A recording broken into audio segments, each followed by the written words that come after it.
Hi, everybody. This is Michael Buffer, and let's get ready for BehindTheGloves.com. Thank you.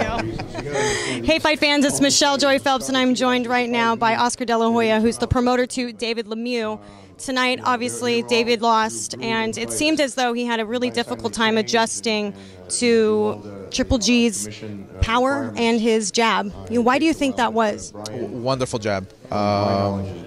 Golovkin used a great jab. I mean, I'm a huge fan and a huge advocate of that jab, and he used it perfectly, and I applaud him. And David Lemieux, he can still bounce back. He can still fight, Cotto. He can still fight Tyron Johnson. He can still challenge anybody out there. So nothing lost. Have you had the opportunity to see David yet?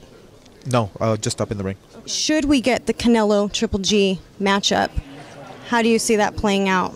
And how does Canelo win against Triple G? Well, I mean, obviously, Canelo has a tough fight ahead of him against Miguel Cotto, which everybody's looking forward to. The whole world is looking forward to that. So, first thing is first. We have to see how that fight plays off. Maybe it's such a great fight, we do another one, or three. It's that type of matchup. Miguel Cotto's in serious training. He looks sensational. And Canelo's looking like an animal. So it should be a great fight. But look, eventually they have to fight each other. That's the bottom line. Why not? Well, Oscar, obviously we have that big matchup coming up. Why should the fight fans purchase that fight? I mean, obviously we're living in a time where a lot of people don't want to buy pay-per-views. Obviously tonight the fans got exactly what they paid for, which was a good fight. But why should they purchase that one? Well, look, when you have Mexico versus Puerto Rico, that there alone, you have the best against the best. When you have Mexico versus Puerto Rico, history shows that those classic matchups are some of the best fights in boxing history. I mean, you go back to Chavez with Camacho, and you go back to Chavez, with Rosario and Salvador Sanchez with Gomez.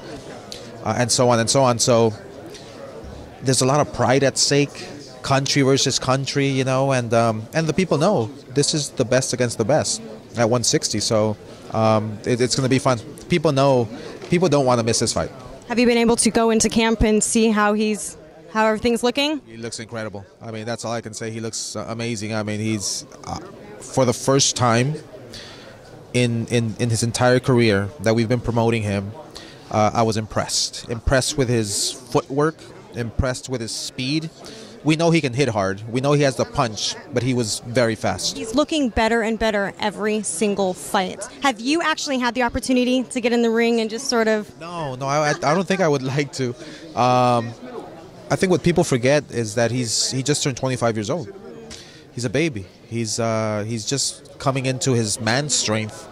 That's going to be very dangerous for anybody who gets in the ring with him. Well, look, I always appreciate you taking the time. Thank you so much, and we look forward to seeing David back in the ring. Bye, fight fans. Hey, fight fans, it's Michelle Joy Phelps, and if you haven't already subscribed to my YouTube channel, make sure you go ahead and do so by clicking this little icon right here, or else